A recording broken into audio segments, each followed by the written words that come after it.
Warga di sekitar lokasi kejadian, Hidayat mengungkapkan detik-detik bus masuk jurang di objek wisata Guci, Kabupaten Tegal, Jawa Tengah pada Minggu 7 Mei.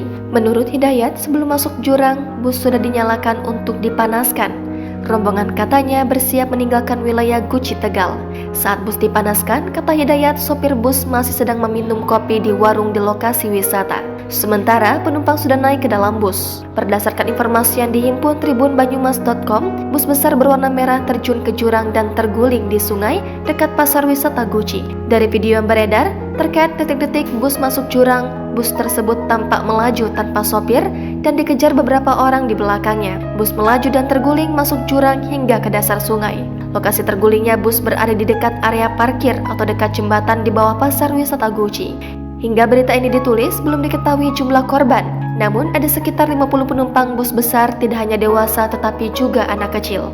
Sejumlah warga pun ramai-ramai mengevakuasi penumpang yang berada di dalam bus. Kabid Humas Polda Jateng, Kombes Pol M. Iqbal Al-Kudusi membenarkan kejadian tersebut. Menurutnya, saat ini korban telah dibawa untuk dilakukan pengobatan di puskesmas terdekat. Pihaknya akan mengabarkan lebih lanjut terkait kronologi dan jumlah korban.